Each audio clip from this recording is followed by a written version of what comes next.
ഒരു 90% വിദ്യാർത്ഥികൾക്ക് അറിയാത്ത ഒരു സംഭവമാണ് ഇംഗ്ലീഷ് ലാംഗ്വേജിൽ എത്ര ആൽഫബറ്റ് ഉണ്ട് എന്നുള്ളത്.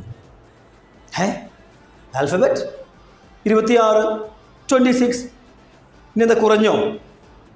2026 ആയപ്പോഴേക്കും എന്താ കുറഞ്ഞോ? അത് കൂടിയോ? കൂടിയിട്ടുമില്ല, കുറഞ്ഞിട്ടുമില്ല. ഇംഗ്ലീഷ് ലാംഗ്വേജിൽ ആകെ ഒരൊറ്റ ഒരു ആൽഫബറ്റേ ഉള്ളൂ. Only 1 alphabet. അതെങ്ങനെ? അതേ പറഞ്ഞുതരാം. ഈ ഒരു A to Z, ABCD, A to Z എന്ന് പറഞ്ഞ ഈ ഒരു സംഭവമില്ല, അത് ലെറ്റേഴ്സാണ്. ലെറ്റേഴ്സ് 26 എന്താണെന്നറിയോ? ലെറ്റേഴ്സാണ്.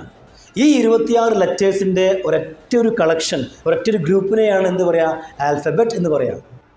ഇനി നിങ്ങൾ എന്ത് ചെയ്യുക? നിങ്ങൾ നിങ്ങളുടെ വീട്ടിലുള്ള കുട്ടികളൊക്കെ ചോദിക്കുക, മോളെ പറ, ഇംഗ്ലീഷ് ലാംഗ്വേജിൽ എത്ര ആൽഫബറ്റ് ഉണ്ട് മോളെ?